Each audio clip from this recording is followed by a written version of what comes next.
কি হবে তাহলে সাবজেক্ট বাংলা বাক্যের প্রথমে সাবজেক্ট হয় আর শেষে হচ্ছে ভার্ব এই যে ভার্ব আছে ভার্বটাকে দেখে আমরা কি চিহ্নিত করতে পারবো যে এটা কোন টেন্সে আছে এই যে এখানে কি লেখা আছে ধরছে ধরছে এই শব্দটা শুনে কি মনে হচ্ছে এদিকে ব্ল্যাকবোর্ডের দিকে ধরছে কি বোঝা যাচ্ছে যে ধরা কমপ্লিট মানে শেষ হয়ে গেছে শেষ হয়ে যায়নি আবার দ্বিতীয়বার করে দেখি আমি ফুটবল খেলছি আমি ফুটবল খেলছি এই যে খেলছি শব্দটা আছে এই খেলছিটাকে আমরা কি বলবো বাংলায় মানে ওই যে ক্রিয়া তো বলে মানে এটাকে কি বলবো ভার্ব তো বাংলা বাক্যের প্রথমে কি আছে সাবজেক্ট আমি অর্থাৎ এটা হচ্ছে আমাদের সাবজেক্ট আর মাঝখানে পেটটা অবজেক্ট অবজেক্ট প্রথমে সাবজেক্ট শেষে ভার্ব আর পেটটা হচ্ছে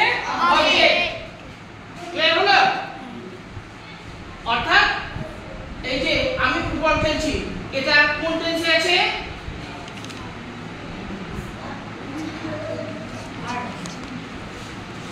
না না এটা ভার্ব বাবা এটা ভার্ব মানে আমি বলছি এটা কোন টেন্সে আছে present tense past tense future tense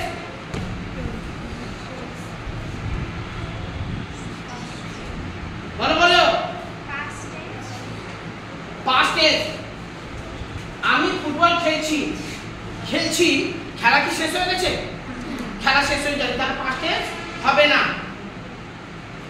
যেটা আমরা এখন কিছু করছি এখন বর্তমানকে বোঝাবে সেটা হচ্ছে প্রেজেন্ট টেন্স আর যেটা অনেকক্ষণ ধরে চলছে কাজটা এখনো শেষ হয়ে যায়নি সেটা হবে প্রেজেন্ট কন্টিনিউয়াস টেন্স বোঝা গেছে অর্থাৎ যেটা বর্তমানে এখন যেটা করব সেটা প্রেজেন্ট টেন্স অর্থাৎ এই সিম্পল যেটা ঠিক আছে এটাকে আমরা বলবো প্রেজেন্ট ইনডেফিনিট টেন্স এটা চলছে বুঝছো আমি ফুটবল খেলছি খেলা কিন্তু শেষ হয়ে যায়নি এখন চলছে সেইজন্য এটাকেও আমরা বলবো প্রেজেন্ট কোন টেন্স প্রেজেন্ট হ্যাঁ continuous tense present continuous tense যে কাজটা শেষ হয়ে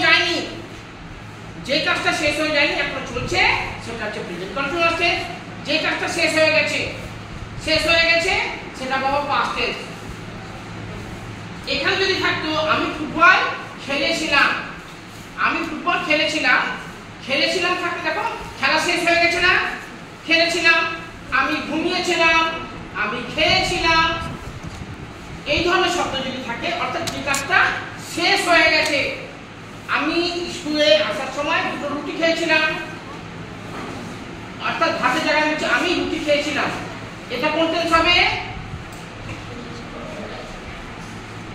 গুড এটা হবে পাস্ট টেন্স খেয়েছিলাম বোঝা গেছে যে কাজটা শেষ হয়ে গেছে সেটা হচ্ছে পাস্ট টেন্স যেটা শেষ হয়ে গেছে সেটা পাস্ট টেন্স যেটা এখন চলছে কন্টিনিউ চলছে অনেকক্ষণ ধরে সেটাকে বলবো প্রেজেন্ট কন্টিনিউয়াস টেন্স বুঝতে পারছো বাবা তুমি হ্যাঁ বাবা এটা এই যে এখানে লিখেছি সে ঘুমাচ্ছে সেটা কি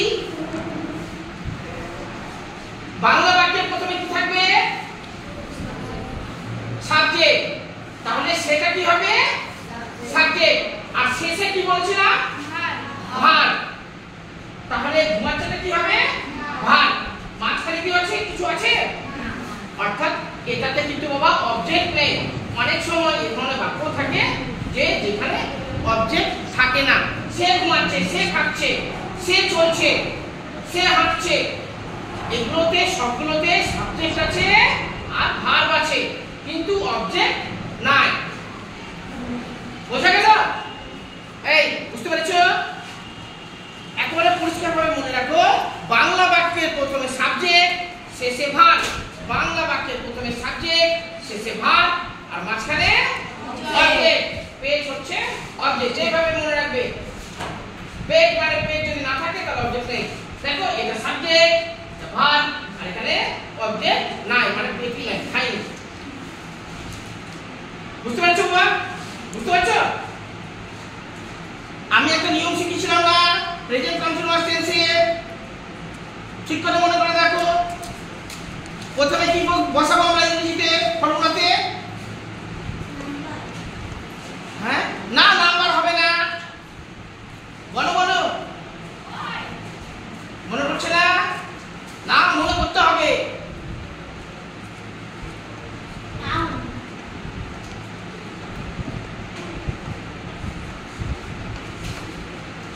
মেয়েরা কেউ না না ইসে এখানে মানে ওগুলো তুমি ঠিক বলছো, ঠিক আছে, কিন্তু ওটা এই যে আই বললে আইটাকে আমরা ইংরেজিতে কি বলবো? হ্যাঁ আমি বাংলায় আমি মানে এই ফর্মুলাতে কি বলি আমরা? প্রথমে বাংলা বাক্যের প্রথমে কি বসে, তারপর লাস্টে মাঝখানে অবজেক্ট। কিন্তু এখানে ফর্মুলাতে কি বসাবো আমরা? গুড, হ্যাঁ এটা হচ্ছে সিম্পল মানে সাধারণ, অর্থাৎ প্রেজেন্ট ইনডেফিনিট টেন্সের জন্য তুমি ঠিক বলেছো। সাবজেক্ট ভার্ব অবজেক্ট আর প্রেজেন্ট, যেহেতু এখানে আমরা দেখতে পাচ্ছি এখানে ধরছে আছে, এখানে খেলছে আছে, এখানে ঘুমাচ্ছে, সবগুলোই কিন্তু চলছে, শেষ হয়ে যায়নি। শেষ হয়ে যায়নি বলে এটাকে আমরা প্রেজেন্ট কন্টিনিউয়াস টেন্স বলছি। প্রেজেন্ট কন্টিনিউয়াস টেন্সের ক্ষেত্রে একটু নিয়মটা একটু আলাদা। প্রথমে সাবজেক্ট, তারপরে নিচে হচ্ছে বিভাগ বলেছিলাম না, am is are। প্রেজেন্ট টেন্সের ক্ষেত্রে আমরা am is are ব্যবহার করব, বিভাগ বিভাগ। এখানে হচ্ছে প্রেজেন্ট টেন্সের ক্ষেত্রে আমরা কি ব্যবহার করব? am is are। তারপর যে বিভাগের পরে হচ্ছে বলো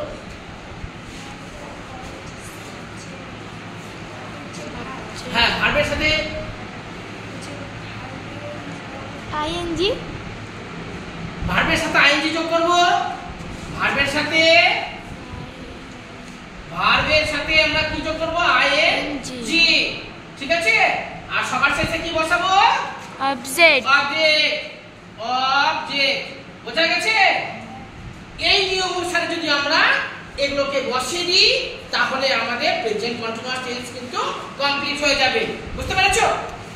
আমাদের কিন্তু এই যে তারা ইংরেজিটা জানতেই হবে, ধরছে এটা জানতেই হবে, মাছ ইংরেজি জানতেই হবে, তাহলে কিন্তু আমরা এই ফর্মুলা অনুসারে কিন্তু করতে পারবো।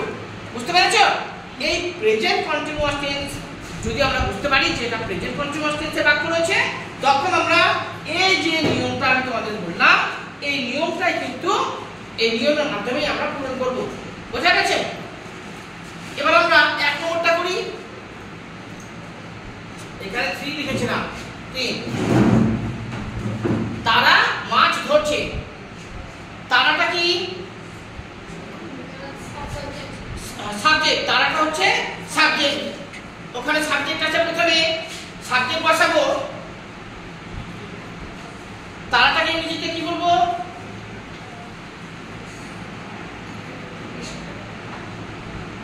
বলো বলো বলো, ভুলে গেছো?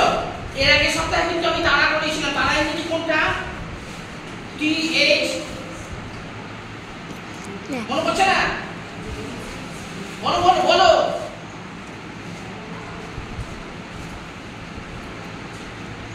চেষ্টা করো, চেষ্টা করো।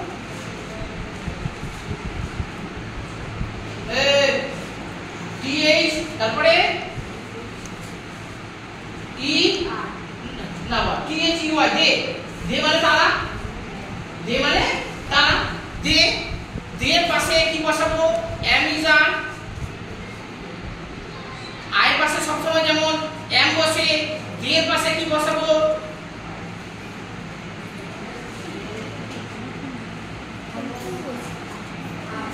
গুড, দে আর, THEY, দে। দে হচ্ছে আমাদের সাবজেক্ট, দে হচ্ছে সাবজেক্ট। তারপরে নিচে আছে বিভাগ। বিভাগ আমি বলেছিলাম প্রেজেন্ট টেন্সের ক্ষেত্রে আমরা am is are তিনটের মধ্যে একটা ব্যবহার করব। এখানে দে, এর পাশে আমরা আর হবে, দে আর। হাতে লেখা বোধহয় বুঝতে অসুবিধা হচ্ছে না? এভাবে বোঝা যাচ্ছে? দে আর। তারপরে হচ্ছে দেখো ভার্ব। ভার্বের সাথে আইএনজি। ক্যাচ মানে ধরা, ক্যাচ মানে ধরা, তাহলে আইএনজি যোগ করে কি হবে? Good, catching. CATCHING, catching. Catch থেকে ক্যাচিং, আইএনজি যোগ করে দিচ্ছি, ক্যাচিং। মাছ ইংরেজি কি? ফিশ। বানান কি হবে? S-H. S-H. F-I-S-H. Catching fish. আর এই যে ফিশ এটা হচ্ছে অবজেক্ট। অবজেক্ট বিভাগ যে ভার্বের সাথে আইএনজি কোনটা? ক্যাচিং। বিভাগ কোনটা? আর সাবজেক্ট হচ্ছে দে। অর্থাৎ সাবজেক্ট বিভাগ ভার্বের সাথে আইএনজি লাস্টে হচ্ছে আমাদের অবজেক্ট। আমরা কিন্তু এই যে প্রেজেন্ট কন্টিনিউয়াস টেন্সের নিয়ম আছে সেই নিয়ম অনুসারে কিন্তু আমরা পড়েছি। প্রথমে দেখলাম কি যে তারা মাছ ধরছে। তারা মাছ ধরছে। এই ধরছে শব্দটা দেখে ভার্বটাকে দেখে বোঝা যাচ্ছে কাজটা এখনো চলছে, শেষ হয়ে যায়নি। ধরা শেষ হয়ে যায়নি, ধরছে যেহেতু আছে সেই জন্য এটাকে আমরা বললাম বাবা এদিকে, সেই জন্য এটাকে বললাম এটা হচ্ছে আমাদের প্রেজেন্ট কন্টিনিউয়াস টেন্সে আছে। আর প্রেজেন্ট কন্টিনিউয়াস টেন্সে ট্রান্সলেট করার জন্য আমাদের এই নিয়মটা মেনে চলতে হবে। সাবজেক্ট বিভাগ ভার্বের সাথে আইএনজি লাস্টে হচ্ছে অবজেক্ট। বোঝা গেল? এবার দ্বিতীয়তে আমি এটা কি সাবজেক্ট না ভার্ব নাকি? আমিটা কি সাবজেক্ট। গুড। আমি হচ্ছে সাবজেক্ট। ফুটবলটা কি? পেটটা অবজেক্ট। আর খেলছে ভার্ব। কে দেখালে জানো? তুমি দেখিছিলে? তুমি একদম ঠিক করেছিল ওটা। তাহলে দেখো সাবজেক্ট বিভাগ ভার্বের সাথে আইএনজি অবজেক্ট ওই নিয়ম অনুসারে বসিয়ে দিই। তাহলে প্রথমে কি লিখব? হ্যাঁ আই, তারপরে am, I am Playing. playing, P-L-A-Y-I-N-G, playing Football. football. Good. I am playing football. আমি কিন্তু কিছু করলাম না, শুধুমাত্র নিয়ম অনুসারে বসিয়ে দিলাম। প্রথমে সাবজেক্ট বসানোর নিয়ম ছিল, বসিয়েছি। তারপরে বিভাগ বসানোর নিয়ম ছিল, বসিয়েছি। তারপরে ভার্বের সাথে আইএনজি যোগ করতে হবে, করেছি। লাস্টে হচ্ছে অবজেক্ট বসানোর কথা ছিল, সেটা বসিয়েছি। বোঝা গেল? এইভাবে কিন্তু আমরা করব। তারপর হচ্ছে সে ঘুমাচ্ছে। সে ঘুমাচ্ছে, নিচে আর দেখা যাবে না। 3 নম্বর, এখানে ভার্ব কোনটা? সে। ভার্ব বলেছি আমি ঘুমাচ্ছে। ভার্ব হচ্ছে ঘুমাচ্ছে। আর সেটা কি? সাবজেক্ট। এখানে অবজেক্ট আছে না? অবজেক্ট নেই। অবজেক্ট যদি না থাকে কোনো অসুবিধা নেই। তাহলে এবার এটা কোন টেন্সে আছে? সে ঘুমাচ্ছে। লাস্টে ভার্বটাকে দেখো, ভার্বটাকে যে এটা শেষ হয়ে গেছে না চলছে? চলছে এটা। আর যেটা চলে যাচ্ছে অর্থাৎ এখনো ঘুমাচ্ছে, তাহলে এটাকে কোন টেন্স বলবো আমরা? হ্যাঁ গুড। এটা হচ্ছে প্রেজেন্ট কন্টিনিউয়াস টেন্স। আর প্রেজেন্ট কন্টিনিউয়াস টেন্সের নিয়ম আমাদের এটা বোঝা গেছে। দেখি তাহলে সেই ইংরেজি কি?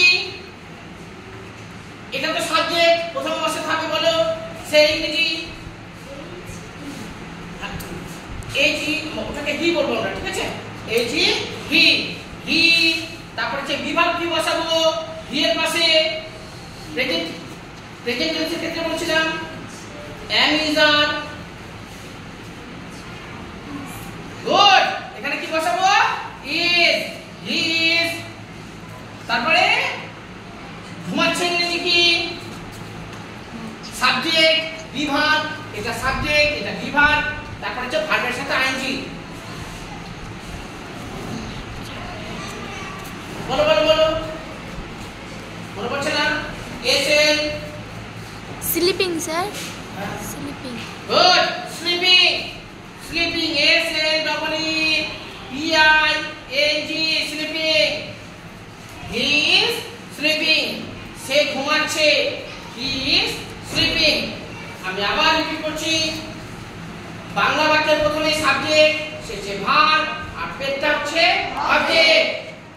এবার ভার্বটাকে দেখে, অর্থাৎ সবার শেষে ভার্ব থাকে বাংলা বাক্যের, ভার্বটাকে ভালো করে দেখবো সাধারণ বাক্যের ক্ষেত্রে, ঠিক আছে? বাংলা বাক্যের শেষে এই যে ভার্ব আছে, ভার্বের শেষে আছে, ভার্বে আছে ধরছে, খেলছে আর ঘুমাচ্ছে।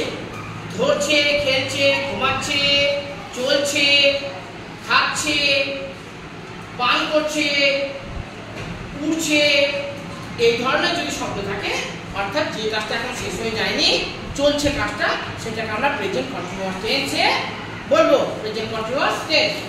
আর প্রেজেন্ট কন্টিনিউয়াস টেন্সের একটা নিয়ম হচ্ছে সাবজেক্ট, বিভাগ, তারপরে সাথে আইএনজি, লাস্টে হচ্ছে অবজেক্ট। এই নিয়ম অনুসারে করব। আর এখানে যতগুলো অর্থাৎ তিনটেই এখানে বাক্য দেওয়া আছে, তিনটা বাক্য কিন্তু প্রেজেন্ট কন্টিনিউয়াস টেন্সে দেওয়া আছে। আমরা সবগুলো বললাম। ওই সাবজেক্ট দেখো এখানে প্রথমটা হচ্ছে তারা মাছ ধরছে, দে মানে তারা, আর মানে হয়, তারা অর্থাৎ আর মানে হচ্ছে এখানে বিভাগ, তারপরে হচ্ছে ভার্বের সাথে আইএনজি ক্যাচিং, আর লাস্টে হচ্ছে ফিশ অর্থাৎ অবজেক্ট। এইভাবে কিন্তু আমাদের করতে হবে। প্রেজেন্ট কন্টিনিউয়াস টেন্স যদি থাকে তখন আমরা এই নিয়ম অনুসারে করব। বোঝা গেছে? যদি কারো অসুবিধা হয় বলো।